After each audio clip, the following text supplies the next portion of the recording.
সালামুন আলাইকুম। আজকে আলোচনা করব তাকওয়া নিয়ে। তার কারণ তাকওয়া হচ্ছে এমন একটা বিষয়, যে বিষয়টা আমাদের সমস্ত আমল এবং ইবাদতের সাথে সম্পর্কিত। যদি আমাদের ভিতরে তাকওয়া না থাকে, তাহলে কিন্তু আমাদের যে আমল এবং আমাদের যে ইবাদতগুলো সেগুলো লোক দেখানোর পর্যায়ে পড়ে যাওয়ার সম্ভাবনা আছে। তো তাকওয়া কি? তাকওয়া শব্দের ব্যাখ্যা আপনি ডিটেলে করতে পারবেন যদি আপনার ভিতরে বেসিক থাকে। মোটা দাগে যদি তাকওয়া সম্পর্কে বলি, তাহলে তাকওয়া হচ্ছে আল্লাহর ভয়। আল্লাহর ভয়। আপনি যে কোনো একটা অন্যায়, একটা অপরাধ বা একটা মিথ্যা কথা বলার ক্ষেত্রে যদি আপনার ভিতরে যদি একটা বিষয় কাজ করে যে না, এই অপরাধটা করলে আল্লাহ আমাকে দেখবে, অন্য কেউ না দেখুক, আল্লাহ এটা সাক্ষী থাকবে, আল্লাহ আমাকে বিচার করবে, বা এটার জন্য আল্লাহ আমাকে ধরতে পারে, এই যে অনুভূতি, এটাই হচ্ছে তাকওয়া। এবং এই তাকওয়া অর্জন করার জন্য আল্লাহ তাআলা তার ঐশী গ্রন্থে বেশ অনেকগুলো আয়াতে তাগিদ দিয়েছেন। যেমন তিনি সূরা বাকারায় বলতেছেন, আর তোমরা পাথেয় সংগ্রহ করো, নিঃসন্দেহে উত্তম পাথেয় হচ্ছে তাকওয়া। হে জ্ঞানী মানুষ, তোমরা আল্লাহকে ভয় করো। তার মানে আল্লাহ তাআলা আমাদেরকে পাথেয় সংগ্রহ করার কথা বলতেছেন, এবং এটা বাতলে দিতেছেন যে নিঃসন্দেহে সবচেয়ে উত্তম পাথেয় হচ্ছে তাকওয়া অর্জন করা, অর্থাৎ আল্লাহর ভয় আপনার ভিতরে স্থাপন করা। যে কোনো অন্যায় অপরাধ করার ক্ষেত্রে আল্লাহ যে সাক্ষী আছে এবং আল্লাহ যে দেখতেছেন, সেই উপলব্ধি ফিল করাটা হচ্ছে তাকওয়া। আর এই তাকওয়া অর্জন করাকে আল্লাহ উত্তম পাথেয় হিসাবে ঘোষণা দিয়েছেন সূরা বাকারায়। মসজিদে গিয়া নামাজ আদায় করা সম্ভব, খুবই সম্ভব। অনুরূপভাবে রোজা পালন করা সম্ভব। এটা তেমন কোনো কঠিন কিছু না যদি মানুষ চেষ্টা করে। অর্থ সম্পদ থাকলে হজ পালন করা সম্ভব, যাকাত দেওয়া সম্ভব।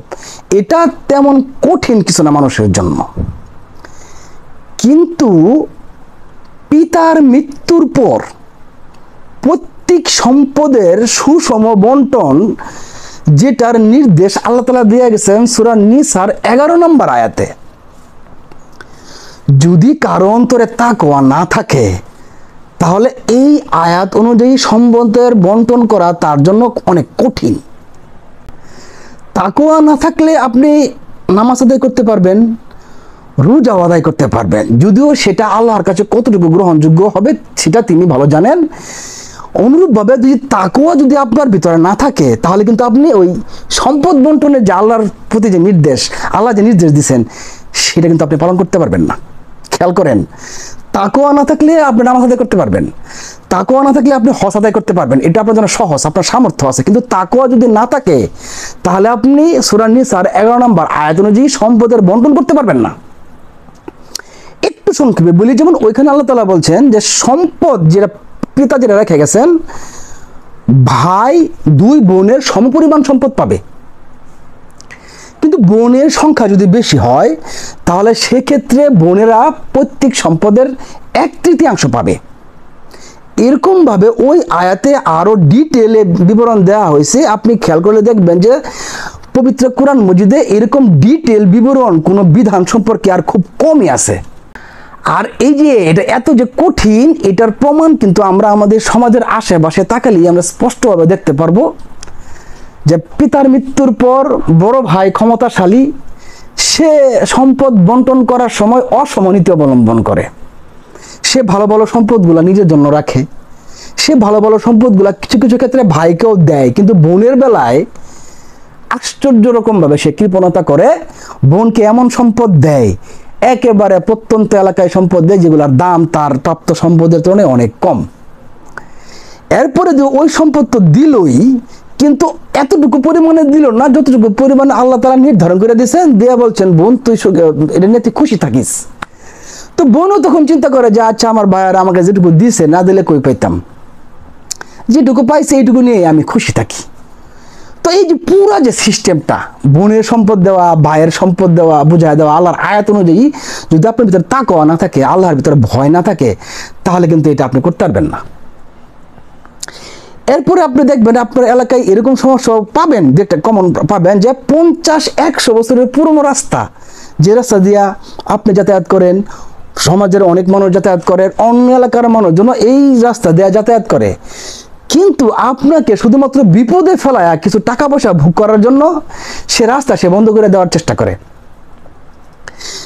যদি কারো অন্তরে তাকওয়া থাকে, আল্লাহর ভয় থাকে, তাহলে এইটা কিন্তু করা সম্ভব না। অর্থাৎ সার্বিকভাবে এইটা খুবই গুরুত্বপূর্ণ যে তাকওয়া বা আল্লাহর ভয় আমাদের অন্তরে থাকা অত্যন্ত জরুরি। যদি সেই ভয় আমাদের ভিতরে না থাকে, তাহলে আমাদের সমস্ত ইবাদত, সমস্ত আমল লোক দেখানোর কাতারে পড়ে যেতে পারে। কিন্তু আমাদের অন্তরে তাকওয়া আছে কিনা সেটা আমরা তখনই বুঝবো যখন আমরা আল্লাহর আয়াত অনুযায়ী সম্পদটা আমাদের ভাই বোনের মধ্যে ভাগ করে নিতে পারবো। মানুষের চলাচলের রাস্তা নিজের স্বার্থকে জলাঞ্জলি দিয়ে সেটা অব্যাহত রাখতে পারবো। প্রতিবেশীর যে হক, সেই হকটা আমরা আদায় করতে পারবো।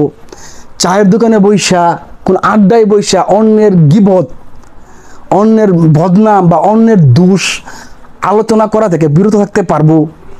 তখনই আমরা আল্লাহর ভয়ে, সমস্ত কিছু আল্লাহর ভয়ে, তখনই আমরা বুঝতে পারবো যে আমাদের ভিতরে তাকওয়া আছে। আর যখনই আমাদের ভিতরে তাকওয়া এসে যাবে, তখন নিশ্চিতভাবেই এটা বলা যায় যে আমাদের সমস্ত আমল, সমস্ত ইবাদত শুধুমাত্র আল্লাহকে খুশি করার জন্যই, আল্লাহর নৈকট্য লাভ করার জন্যই, এগুলা মানুষকে দেখানোর জন্য না।